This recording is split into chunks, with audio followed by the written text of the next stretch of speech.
이슈 털어주는 남자 김종배입니다.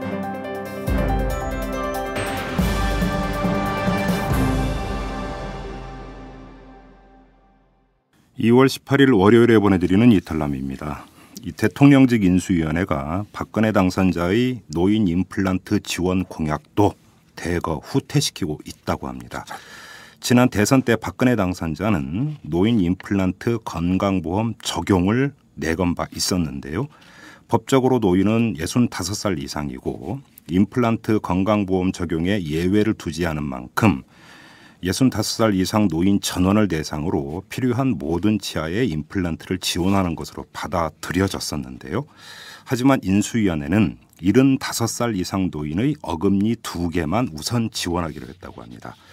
벌써 세 번째입니다. 이 노인 기초연금 20만 원 지급, 4대 중증질환 전액 국가지원 공약, 이 두 가지에 이어서 또다시 후진을 하고 있는 겁니다. 박근혜 당선자도 화장실의 법칙에서 자유롭지 못한 걸까요? 이 들어갈 때 마음과 나올 때 마음이 다른 바로 그건 말이죠. 자, 털기 전 뉴스로 넘어갑니다. 박근혜 당선자가 오늘 청와대 비서실장에 3선을 지낸 친박계 측근인 허태열 전 새누리당 의원을 내정을 했습니다. 국정기획수석에는 대통령직 인수위원회에서 국정기획조정분과 간사를 맡고 있는 유민봉 성균관대 교수, 그리고 민정수석에는 곽상도 전 대구지검 서부지청장, 홍보수석에는 이남기 전 SBS 미디어홀딩스 사장이 각각 내정됐습니다. 면면을 보니까 윤창중 인수위 대변인 이름은 빠졌네요. 이명박 대통령이 오늘 자신의 임기 중 지적으로 글로벌 경제 위기의 조기 극복을 아쉬운 점으로는 여전히 팍팍한 서민들의 살림살이를 꼽았다고 합니다. 이명박 대통령은 오늘 오전에 임기 중 마지막으로 방송된 제109차 인터넷 라디오 연설을 통해서 우리는 전대미문의 글로벌 경제 위기를 세계적으로 가장 잘 극복했다는 평가를 받았다. 이렇게 자평을 한 뒤에 글로벌 경제 위기로 이렇게 어려운 시기에 이렇게 어려운 일을 맡은 것은 어떤 특별한 소명이 있는 게 아닌가 생각하고 경제 위기 극복에 정말 혼신의 힘을 다했다. 이렇게 평가를 했다고 하는데요. 평가는 그냥 국민과 역사에 맡기시죠. 헌법재판소장 후보자로 지명됐다가 특정 업무 경비 유용 의혹 등이 불거져 자진 사퇴한 이동흡 전 후보자의 업무상 횡령 혐의에 대해서 검찰이 본격 수사에 나설 방침이라고 합니다. 검찰 관계자는 이 건은 각하할 사안이 아니다. 이 전 후보자의 계좌도 들여다보고 특정 업무 경비 사용처에 대한 소명도 요청할 계획이다. 이렇게 말을 했다고 하는데 수사의 끝이 어떨지는 모르겠습니다만 일단 시작만 놓고 보면 사필 귀정입니다. 지금까지 털기전 뉴스였습니다. 재벌과 모피아의 함정에서 탈출하라. 종횡무진 한국경제. 재벌 개혁에 앞장서온 김상조 교수. 그가 한국경제에 던지는 8가지 질문. 우리가 몰랐던 한국경제의 진실을 파헤칩니다. 더 이상 경제 권력자들의 눈속임에 속지 마세요. 종횡무진 한국경제. 오마이뉴스가 만드는 책 오마이북.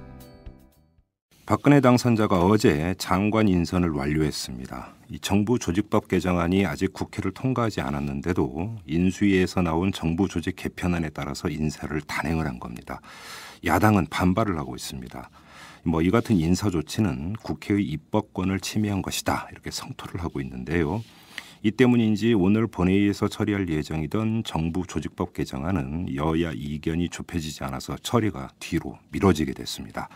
자, 오늘은 이 문제를 한번 탈탈 털어보도록 하겠습니다. 민주당의 우원식 원내 수석 부대표를 연결합니다. 안녕하세요. 네, 안녕하세요. 우원식입니다. 네네. 어제도 이 정부 조직법 개정안을 두고 여야 협상이 있었던 걸로 아는데. 네네. 어제 저녁 5시부터 예. 원내대표, 예. 정책위 의장, 원내 수석 부대표 이렇게 3인씩 해서 6명이 만나서 한 3시간 반쯤 이야기를 했습니다. 근데 지금 가장 큰 쟁점이 미래창조과학부입니까? 이 방송통신위원회의 기능을 이쪽으로 넘기는 것, 이거가 가장 큰 쟁점인가요? 예, 그 쟁점, 저희가 이제 처음에 15가지를 제기를 했다가, 예. 그 중에 6개로 핵심 쟁점을 줄여서 지금 논의를 하고 있는데요. 네. 첫 번째가 반부패 검찰 개혁과 관련된 부분이고요. 두 번째가 경제민주화 관련된 부분이고, 네. 세 번째가 방송의 공정성을 담보가 돼야 된다는 것이고, 네 번째가 국민안전 관련해서 원자력안전위원회가 독립기구로 돼야 된다는 것이고, 예. 그리고 통상 기능을 독립기구로 만들자는 겁니다. 그리고 여섯 번째가 인재 육성과 관련해서 교육부에다가 이걸 존치해야 그 인재 육성 기능이 제대로 된다. 그래서 6가지를 걸고 있는데, 네. 그 나머지 대개의 경우에도 잘 진전이 안 되고요. 네.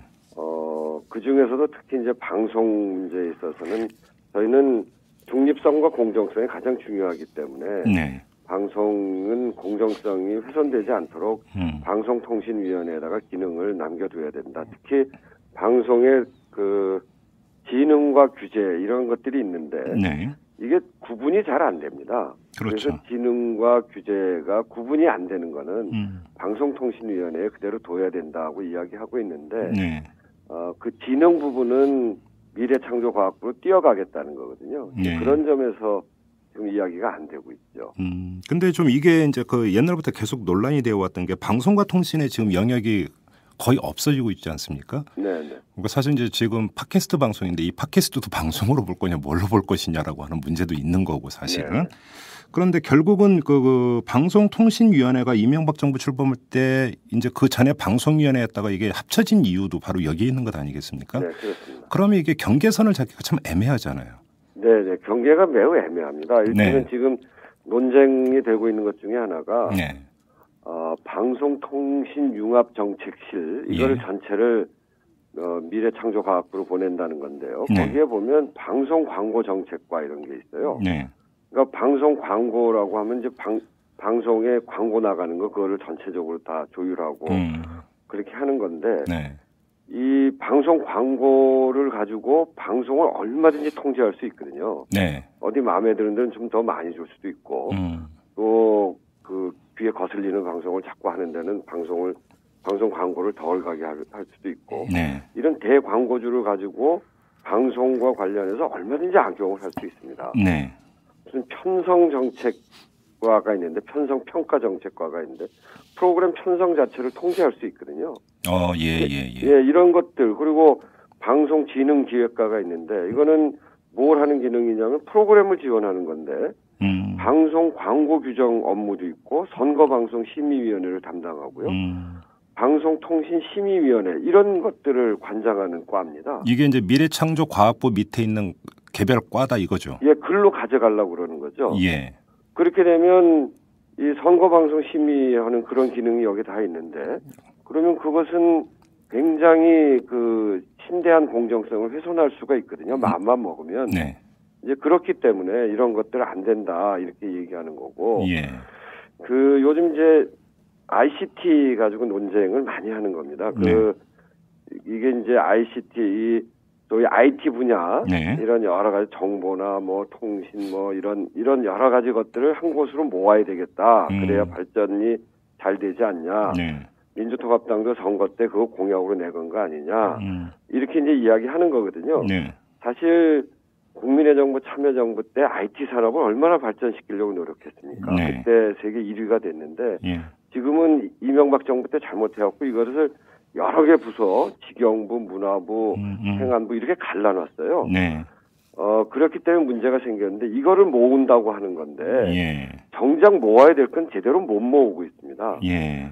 직영부에서는 소프트웨어 산업인데 여기에 대부분의 것들이 안 가고 있고요. 문화 쪽에서는 콘텐츠 산업인데 네. 콘텐츠 산업의 한 70%가 되는 게 게임이거든요. 네, 그렇죠. 게임은 그쪽으로 안 가고 문화부에 그대로 또 남습니다. 예.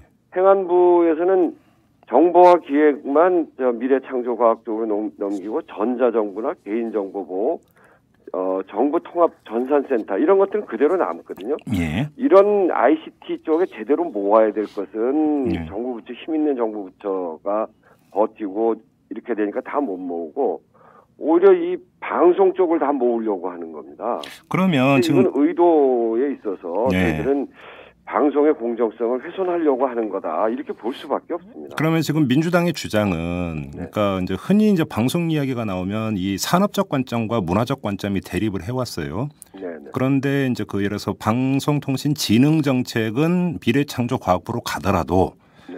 방송통신 규제 권한은 방송통신위원회에 존치시켜야 된다 이런 입장이십니까?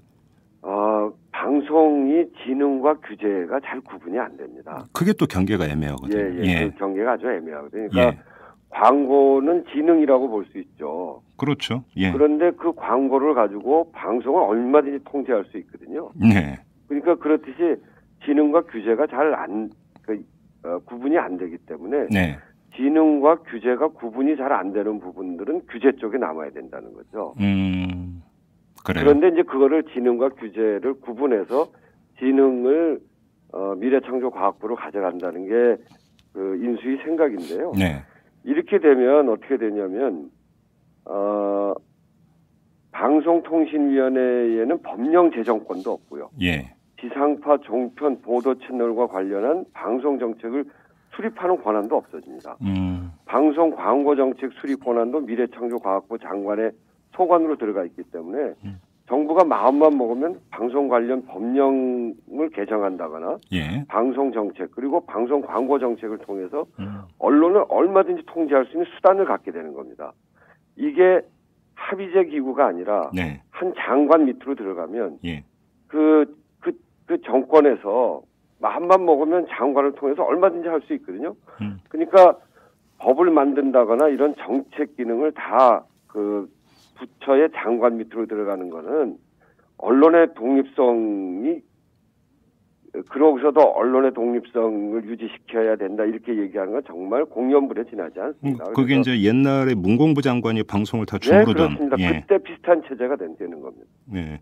그런데 이런 반론이 나올 수도 있습니다. 그러니까 이명박 정부에서 방송통신위원회가 공룡 조직이 됐습니다. 그리고 그거는 장관이 이제 수직적 구조에서 장관이 결제 도장 찍으면 다 되는 게 아니라 합의제 아니었습니까? 그러니까 방송통신위원들이 있었는데 그럼에도 불구하고 사실은 오히려 역행을 했다라고 하는 평가가 일반적입니다. 최시중 체제에서. 그러니까 결국은 방송통신위원회도 위원장을 어떤 사람을 선임하느냐. 그게 굉장히 중요하죠. 그러니까 이게 방송통신위원회에 대한 선임 제도가 바뀌지 않는 이상은 방통위에 두느냐 미래창조과학부로 가느냐가 실질적인 내용에서는 별 차이가 없을 거 아닙니까? 그 방송통신위원회 위원장을 선임하는 문제에 대해서는 방송의 공정성 문제를 가지고 앞으로 더 논의를 해야 됩니다. 그렇지만 이것을 독임제 부처 장관 밑으로 보내면 아예 논의해볼 수도 없어지는 거죠. 그래요? 그래서 앞으로 방송의 공정성 문제는 매우 중요한 문제이기 때문에 하나는 ICT 산업을 산업으로 키우는 문제는 기경부 문화 쪽 그리고 행안부에 남아있는 이런 것들을 미래창조과학부로 다 모으라 이겁니다. 그래서 ICT 산업을 키우고 또 한쪽에 방송 쪽은 그것은 공정성의 문제를 잘 지켜주는 게 매우 필요하기 때문에 그 방송통신위원회 기능을 잘 유지시키고 또 앞으로 더 나아가면 방송통신위원회 위원장을 선임하는 방식이나 이런 것들도 저희가 국회에서 더 논의를 해가야 될 일들이죠. 그게 이명박 정부 때의 교훈입니다. 근데 지금 말씀을 듣다 보니까 아주 간편하게 하면 옛날에는 이제 그 방송위원회 따로 있고 정보통신부 따로 있었잖아요. 차라리 그게 더 간편하겠다라는 생각도 드는데 이건 또 방송통신 융합 추세에 맞지 않는다 이겁니까? 네, 그렇죠. 방송과 통신이 아주 깊숙이 융합되어 있기 때문에 그 이를테면 통신 쪽에 그 지능 부분 그런 것은 미래창조과학부로 보낼 수 있습니다. 이를테면 네트워크 기획과라든지 인터넷망이랄지 지능통신망 이런 것들은 보낼 수 있어요. 근데 통신과 방송이 융합이 돼서 그것이 방송에 직접적으로 영향을 미칠 수 있는 것 이런 것들은 좀 곤란하다는 거죠. 그래요. 그러면 아예 또 거꾸로 그냥 그 기존 방송통신위원회 체제를 그대로 두고 위원장 선임 방식이나 이런 걸 좀 조정을 하는 건 안 되는 겁니까? 위원장 선임 방식은 좀 앞으로 논의해 봐야 될 일이고요. 방송통신위원회에서 저희들이 지금 이야기할 수 있는 것은 통신의 지능 부분. 그거는 미래창조과학부 꼭 가져가겠다면 하고 ICT 산업을 제대로 키우려면 지금 일부만 가고 상당 부분 남아있는 기경부와 문화 쪽 그리고 행안부에 있는 것들을 다 모으고 이렇게 해서 시스템 전체 이 ICT 쪽을 정리해 줘야 된다 이렇게 생각하는 게 저희들 생각입니다. 좀 각도를 틀어서 그러면 한번 이 점을 여쭤보겠습니다. 미래창조과학부 장관으로 김종훈 미국 벨 연구소장이 일단 지명이 됐습니다. 네. 민주당에서 이 김종훈이라는 사람이 어떤 사람인지 파악을 어느 정도로 하셨습니까? 아직 잘 파악은 못 하고 있는데 이제 파악을 해야죠. 예. 근데 단지 분명한 거는 이 미래창조과학부에 이게 굉장히 중요한 핵심 부서로 지금 만들고 있거든요. 그러니까 장관 마인드도 상당히 중요한 거 아니겠습니까? 그래서 장관 마인드가 굉장히 중요한데 이분이 후보 지명 3일 전에 국적을 획득하셨더라고요. 예. 그동안은 미국 국적이었고요. 가족들도 다 미국 국적이고. 네. 근데 그 절차도 보니까 보통 사람들이 이 국적을 회복하려면 서류 내고 뭐 그런 심사 받고 하는데 3, 4개월 걸리는데 6일 만에 됐어요. 그러니까 그 얘기는 장관으로 내정되는 과정에서 예. 국적을 회복하고 급히 이 회복 절차를 거친 것 같아요. 그것 자체도 특혜로 보이는데요.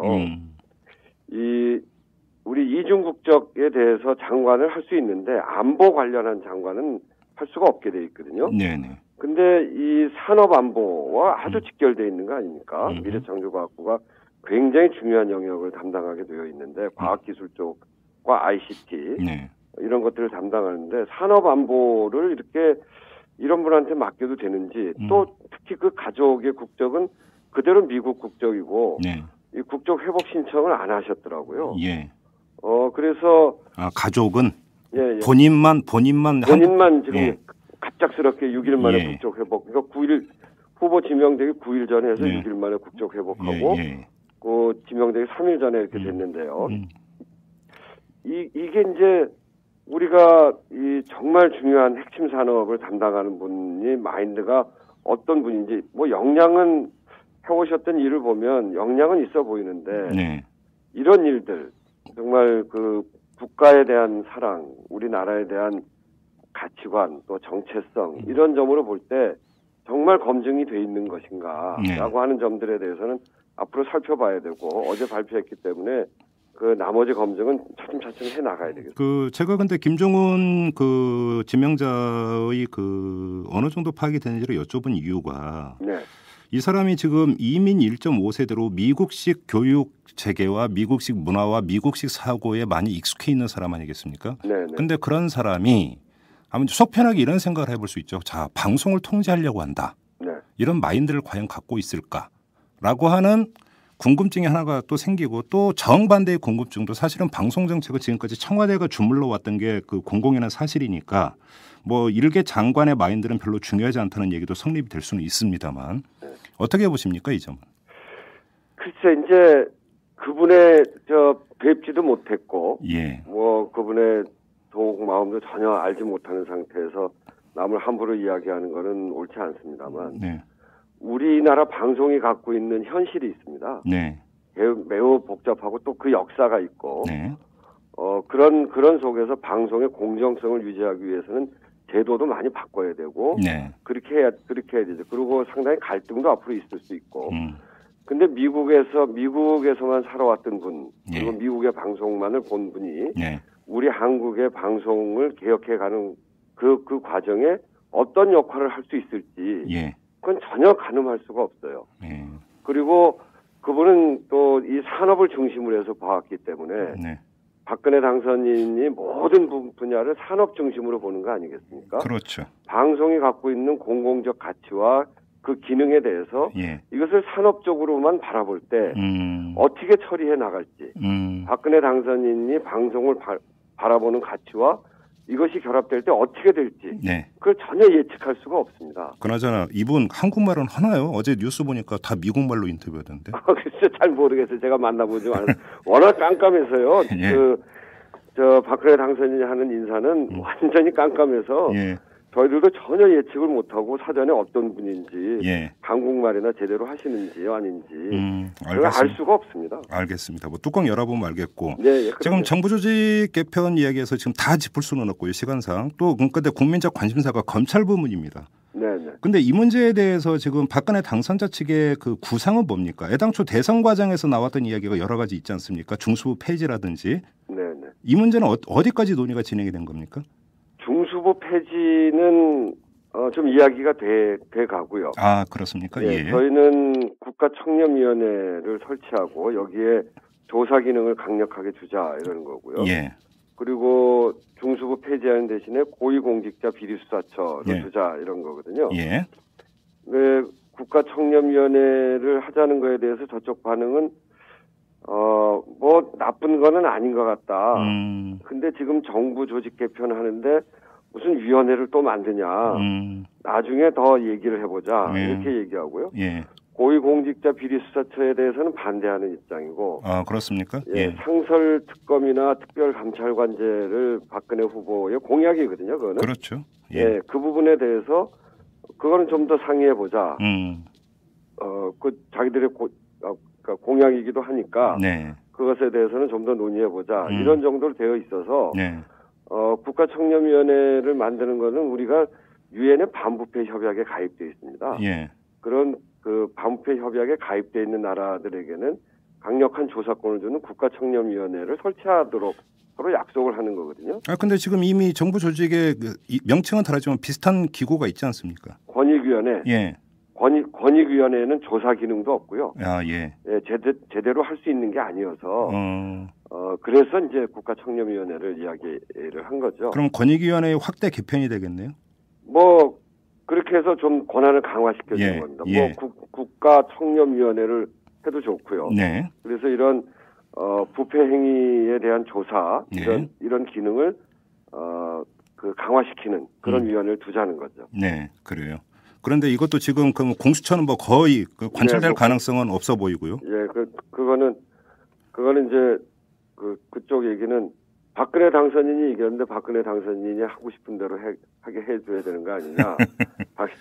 민주통합당이 이겼어요. 고위공직자 비리수사처를 하는 거지. 뭐 이렇게 이야기를 하고 있습니다. 그럼 국가청렴위원회는 좀 절충의 여지가 있어 보이네요. 그러면 현재로서는. 잘 모르겠어요. 그러니까 더 뭐 그런 위원회를 안 만들겠다는 건데. 예. 이거는 국가청렴위원회라고 하는 것이 굉장히 좋은 말 아닙니까? 그렇죠. 나라를 청렴하게 하자 이런 거니까. 그래서 그것에 대해서 반대 입장을 표시하기 어려워서 더 논의하고 과제로 두자 이렇게 이야기하는 건지 아니면 진짜 이걸 만들기 위해서 더 논의하자고 하는 건지 그 진정성에 대해서 알 수가 없습니다. 그런데 지금 그 사정기관을 어떻게 운영해 들어갈 것인가에 대한 박근혜 당선자의 이제 마인드가 궁금한데 네. 지금 법무장관 후보자로 황교안 그 전 고검장을 지금 지명을 하지 않았습니까? 네. 근데 이 사람과 관련해서 여러 가지 지금 도덕적인 흠결 의혹이 나오고 있는데 그거와는 별개로 네. 지금 이 사람이 엑스파일 수사 때 사실상 축소 수사를 했던 그 서울중앙지검 2차장 검사로 거의 이제 지휘를 했던 사람이고 공안통으로 알려져 있는데 네, 그렇죠. 이 사람의 지명에 어떤 박근혜 당선자 어떤 의중이 깔려 있다고 파악을 하십니까? 민주당에서는? 글쎄요. 정말 좀 답답합니다. 네. 이 박근혜 당선인이 선거 때 상설 특검하고 특별검찰관제를 하자고 그러고 예. 법무부 요직에 검사 임용을 제한하겠다고 그랬고 예. 검찰인사위원회 혁신하고 차관급인 검사장 이상 직급을 감축하겠다고 그랬고 예. 검사장급 직급의 그 직급의 개방형 임용을 확대하겠다고 이렇게 굉장히 많은 이야기를 했거든요. 네. 그런데 이번 인사를 보면 황교안 법무장관 지금 말씀하신 대로 노회찬 그 엑스파일 이때 그 삼성에 대해서 다 면접을 주고 네. 또 삼성 떡값 검사라고 하는 그 검찰들에 대해서 다 면접을 주고 그리고 노회찬 의원만 기소를 했거든요. 네. 그리고 결국은 그렇게 기소가 돼서 며칠 전에 의원직을 상실하지 않았습니까? 네. 그런 관점을 갖고 있는 분을 법무장관으로 했다. 예. 그리고 뭐 최근에는 소득세법을 위반해서 배우자와 이중공제한 이런 것들도 나오고 있고 그래서 정말 이 박근혜 당선인이 선거 과정 동안 이런 검찰과 네. 국가의 투명성을 위해서 예. 그리고 건축 이렇게 이야기하시면 원칙을 강조하시고 그런 분이 네. 그분의 원칙은 대기업 또는 힘 있는 사람들한테만 원칙인 것인지 우리 서민들이나 네. 정말 사회적 약자들에게는 적용되지 않는 원칙인지 네. 정말 알 수가 없다. 특히 법무부 장관이라고 하면 이 국가의 법률 또는 헌법적 가치를 잘 지키면서 네. 사회적 약자 또 사회적 갈등 이런 것들을 잘 합리적으로 판단하면서 예. 우리 국민들의 권리를 보호해줘야 될 뿐인데 이렇게 삼성 엑스파일로 드러났습니다만 이렇게 힘있고 또 대기업 중심의 이런 관점을 가진 분을 법무부 장관으로 한다는 것에 대해서는 정말 납득하기 어렵습니다. 근데 좀 이제 총리 지명자로까지 그 확대를 하면 전부 다 법조인입니다. 그러니까 그 낭만 김용준 전 헌법재판소장까지 포함을 하면 유독 법조인을 계속 고집을 해왔고 결국은 정홍원 지금 지명자도 이제 법조인 출신이고 네. 총리도 지금 그렇습니다. 그렇다면 이것이 박근혜 당선자가 강조해왔던 이른바 법질서 확립이라는 차원에서 그냥 간단하게 이해만 해도 될 것 같긴 한데 문제는 박근혜 당선자가 생각하는 법질서라고 하는 게 뭐냐 이 문제 아니겠습니까? 이게 MB식 법질서하고 유사하다고 보십니까? 어떻게 보십니까? 좀 한숨이 나오는데요. 예. 그 지금 말씀하신 대로 이렇게 보면 그 17분의 장관 후보자 중에 9명이 수도권 출신, 그 예. 6분이 교수학자 출신이고요. 9분이 관료 출신이거든요. 예. 그리고 거기 군, 검찰 이런 분들로 다 돼 있단 말이에요. 네. 이 속내를 보면 법치라고 말은 합니다만 이 책임 총리제나 책임 장관 이건 다 물 건너간 걸로 보입니다. 그렇게 봐야죠. 예. 예, 저는 예스맨 내각이다 이렇게 예. 말씀을 지난번에도 드리고 그러는데 네. 정말 입맛에 맞는 사람들을 고른 입맛 내각이거든요. 네. 최종 결정권자의 의중 파악에 능한 관료나 네. 관료 사회 장악에는 경험이나 복잡한 의제에 대한 이해관계 조정에 거리가 있는 학자 네. 그리고 검찰 예. 뭐 이런 사람들로 다 이거를 채움으로 해서 네.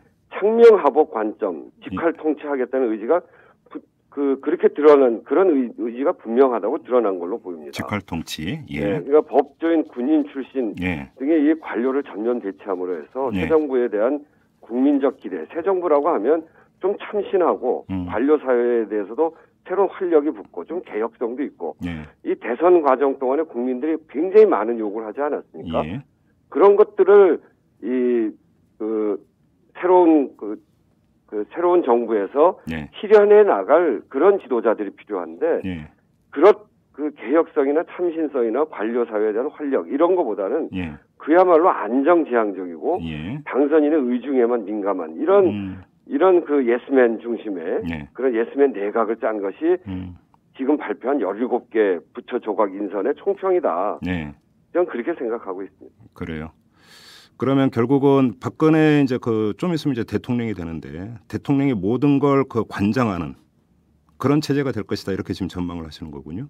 네, 거의 명백하게 그렇게 될 것 같아요. 그런데 오히려 이제 거꾸로 보면은 근데 집권 초반에 대통령 마인드와 비전이라고 하는 것들이 관철이 되기 위해서 이런 진용을 짰다 이렇게도 볼 수 있는 여지가 있는 거 아니겠습니까? 그러니까 지금 이제 인사 이렇게 쭉 우리가 검증을 해봐야 되는데 이미 드러난 그 인사에서 보면 네. 인사가 얼마나 엉망입니까? 네. 인사를 하나하나 이렇게 살펴보면 정녕 우리 사회가 소돔과 고모라인가 하는 생각이 들 정도예요. 네. 역량이 있으면서 깨끗한 사람이 정말 한 사람도 없는가? 그게 밀실에서 혼자 인사를 하고 맨날 측근하고만 공개적인 검증 시스템을 거치지 않고 정말 깜깜하게 인사를 하고 이 인수위원회에서 논의되는 것도 세상에 알려지지 않고 이렇게 되면서 네. 벌써 여러 가지 난맥상이 생기는 거거든요. 네.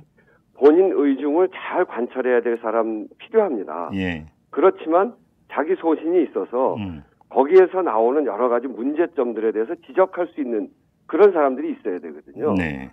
지금 새누리당 제가 협상을 해봅니다만 그런 것들을 이야기할 수 있는 사람이 아무도 없어요. 그래요? 제가 이제 새누리당에 대해서도 용수철 정당이다 이렇게 얘기하고 있습니다. 무슨 뜻입니까? 조금 이렇게 얘기를 해서 저희들이 이제 이 정부 조직 협상에 있어서 이렇게 이야기를 해보면 네. 저희 얘기들이 맞는 게 많거든요. 네. 그러면 되게 그거 맞겠다. 예. 원자력 안전위원회 그 원자력 안전이 국민 안전이 굉장히 중요하니까 그거를 대통령 직속기구에서 이거 정부 부처 미래창조과학부 밑으로 보내는 건 문제가 있다. 네. 독립시켜서 하자. 그거 맞는 얘기다. 그거 얼마든지 할 수 있지. 그러다가 그 다음에 박근혜 당선인이 한마디 하면 우리가 낸 정부조직법안은 당당합니다. 그렇게 얘기하는 건 부처 이기주의입니다. 네. 이렇게 얘기하면 바로 그냥 용수철처럼 원위치를 탁 해버립니다. 벌써 몇 번을 그랬어요. 예. 이제 그러면서 아무도 박근혜 당선인에게 그 문제점을 지적하지 못하니까 네. 인사의 난맥상이 이렇게 생기는 거거든요.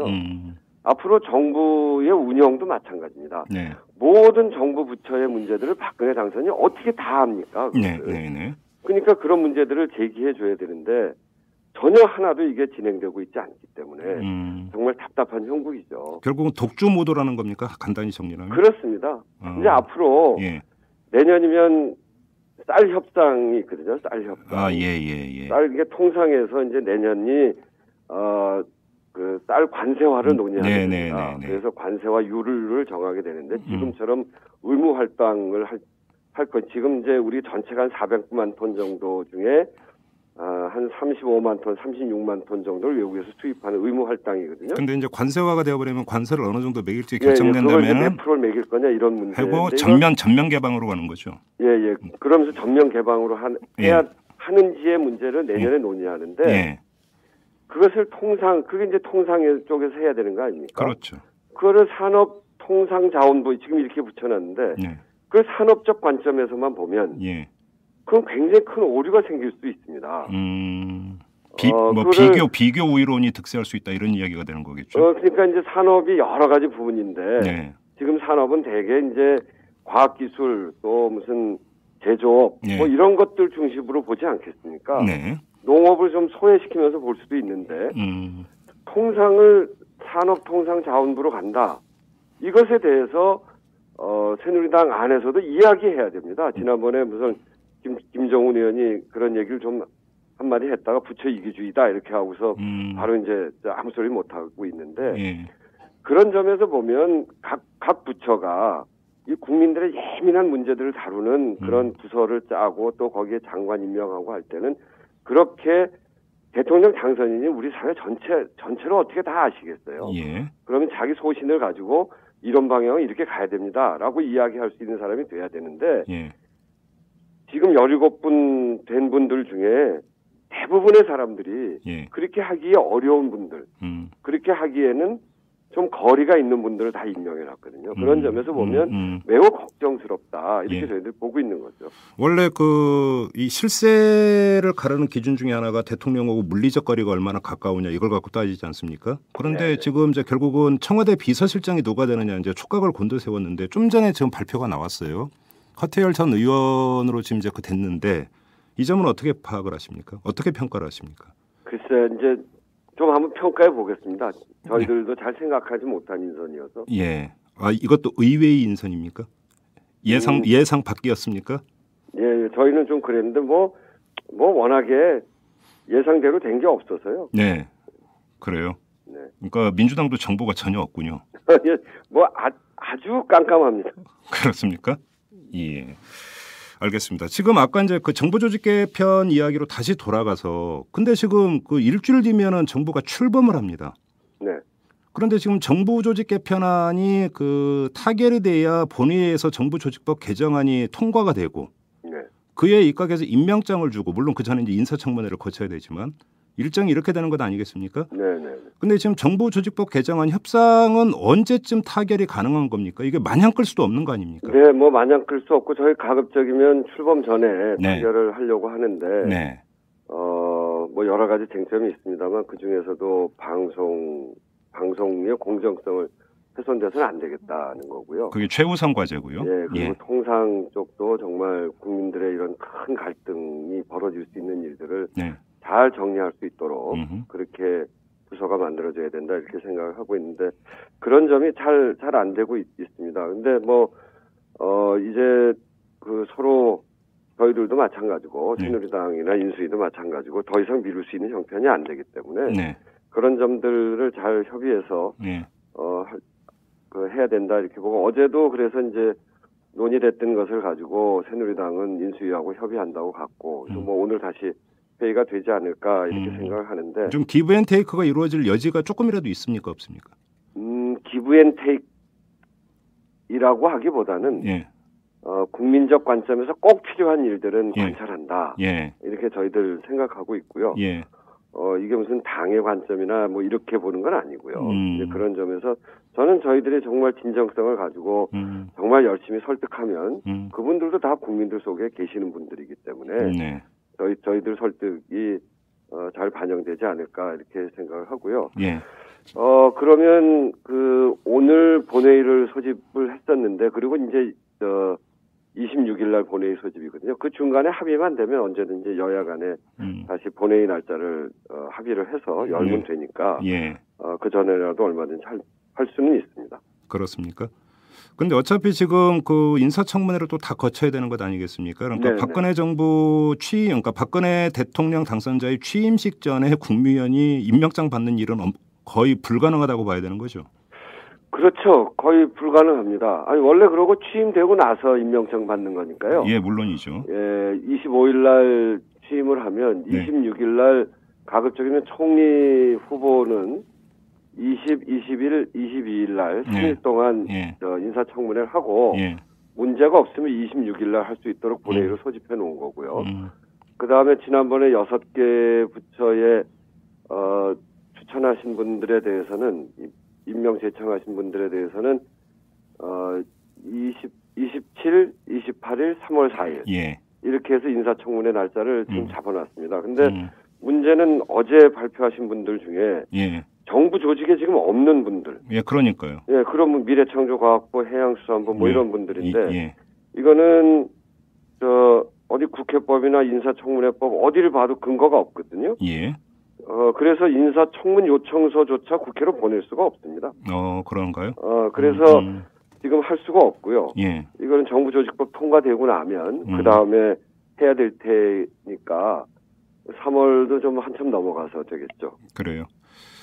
지금 그 정부 조직법에 근거하지 않은 지금 말씀하신 미래창조과학부나 해양수산부 네. 이런 그 장관 후보자를 지금 지명한 거에 대해서 어제 민주당이 강력히 반발을 했습니다. 네. 국회 입법권 훼손이라고 이제 강력히 반발을 했는데 그러면 이 박근혜 당선자가 이걸 모를 리가 없는 거 아니겠습니까? 오히려 민주당에 대한 압박이라고 해석은 안 하십니까? 압박이죠. 네. 압박인데 그런 거 가지고 압박을 하는 건 참 좀 저희들로서는 참 좀 유치하다 이런 네. 생각이고요. 예. 이게 70년 유신 시기에 대통령이 임명하는 국회의원 조직이 있었잖아요. 유정회라고 있었죠. 예. 그때가 민주주의의 기본 원리인 삼권 분리를 정면으로 위배했습니다. 네. 이 유정회는 대통령의 거수기 노릇을 했거든요. 예. 그래서 국회를 통법부라고 그랬습니다. 맞습니다. 예. 그때 기억이 많으신 것 같아요. 어. 그냥 임명하면 국회는 뭐 압박을 받아서 무조건 통과시키고 그렇게 하는 기관 정도로 이해하시는 거 아닌가.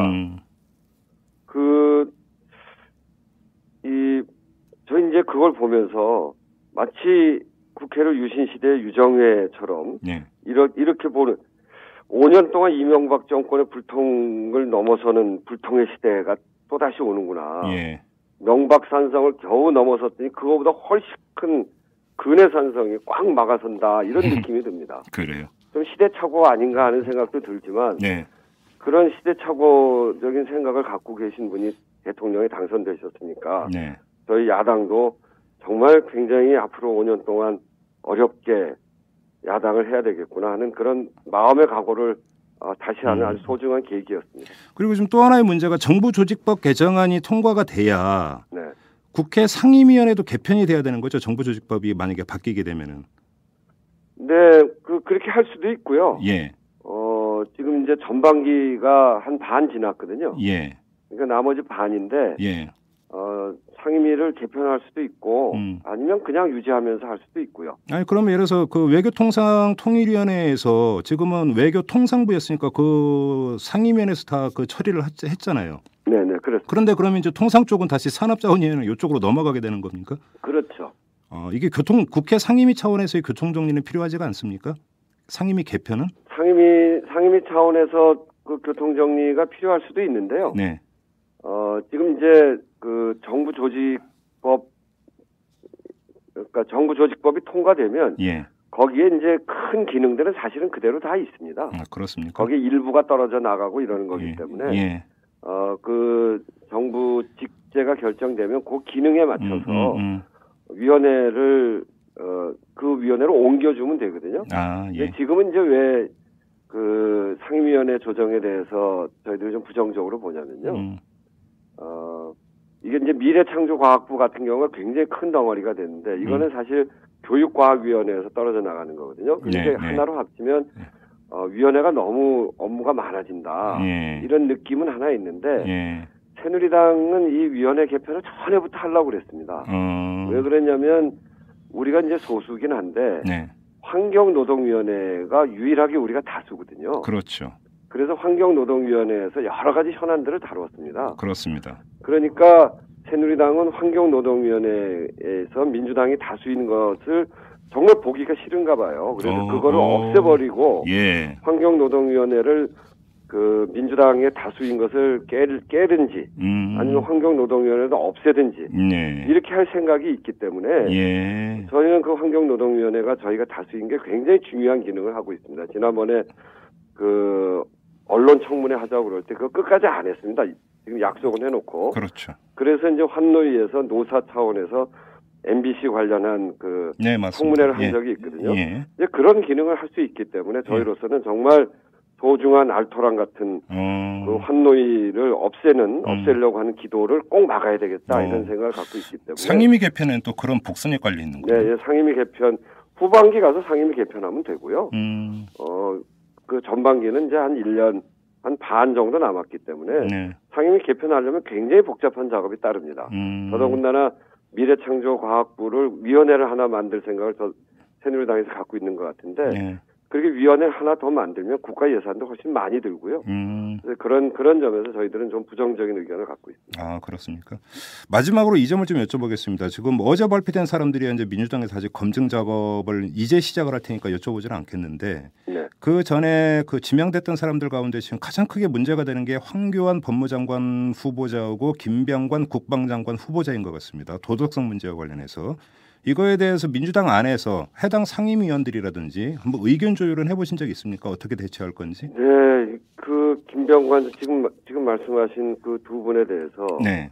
뭐 황교안 법무장관은 아까도 말씀드렸고 김병관 장관의 경우에는 특히나 외국계 무기 중개업체 2년 동안 뭐 억대의 자문료를 받았다고 하대요. 자문료도 뭐 2억 1,500만 원을 받았다고 그러고 특히 독일산 K2 전차 부품 수입 결정할 때는 이 업체에 고문을 했던 모양이에요. 그리고 위장 전입도 있고요. 예. 편법적으로 절세한 의혹도 있고 예. 장남 회사가 국방부로부터 대형 사업 수주를 한 그런 의혹도 있고 네. 특히 결정적으로는 국방부 장관이 외국계 무기 중개업체에서 이렇게 로비에 관여하셨던 분이 한다는 게 대체 말이 되냐. 이게 그런 분을 어떻게 장관 후보자로 내놓을 수 있는가. 굉장히 격앙해 있습니다. 아, 그렇습니까? 예. 그래서 뭐 저희들이 철저히 이런 문제들에 대해서 인사청문회 과정에서 따질 텐데요. 네. 저는 부적격하다고 생각합니다. 그래서 그렇습니까? 어제 우리 원내대표도 얘기했습니다만 자진 사퇴라는 좋은 제도가 있으니까요. 본인이 잘 판단해서 하시기 바랍니다. 인사청문회도 또 상당히 파고가 높을 것 같군요. 알겠습니다. 여기까지 듣도록 하겠습니다. 고맙습니다, 의원님. 네, 감사합니다. 네. 안녕하세요. 오마이뉴스 대표 오연호입니다. 오늘 방송 잘 들으셨나요? 오마이뉴스는 10만인 클럽 회원 여러분의 후원으로 이탈남을 제작하고 있습니다. 오마이TV의 대선 올레도 10만인 클럽 덕분이었습니다. 이탈남과 오마이TV 더 열심히 하겠습니다. 여러분이 제작자입니다. 월 10,000원에 참여 10만인 클럽 회원이 되어 주십시오. 오마이뉴스 첫 화면에서 직접 가입하시거나 02-733-5505 내선 274번으로 전화 주시면 담당 직원이 안내해 드립니다. 지금 7,500명입니다. 함께해 주십시오. 감사합니다. 야, 뭐하냐? 기사 써. 네가 무슨 기자도 아니면서 뭔 기사를 쓰냐? 나 오마이뉴스 시민기자야. 수십만 명의 사람들이 내가 쓴 기사를 읽는다고. 오마이뉴스에 기사를 쓴다고? 난 읽기만 했는데. 야, 그게 정말이야? 당신도 오마이뉴스 헤드라인 기사를 쓸 수 있습니다. 지금 바로 오마이뉴스 시민기자로 등록하세요. 세상을 바꾸는 주인공이 될 수 있습니다. oma이뉴스.com.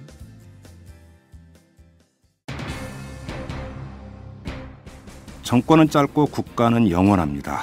어떤 사람은 대통령 당선자가 구상한 대로 국정을 펴도록 야당이 통 크게 도와야 하는 것 아니냐 이렇게 하실지 모르겠지만 야당의 생각은 5년의 실수가 국가 운영에 해를 끼칠 수도 있다라는 것, 바로 이것인 것 같습니다. 정권이냐 국가냐 하는 관점의 차이인 것이죠. 정부 조직 개편을 둘러싸고 여야 간 갈등을 벌이고 있는데 이 갈등의 본질은 바로 이것인 것 같습니다. 자, 이만 마치도록 하겠습니다. 지금까지 이탈남 김종배였습니다.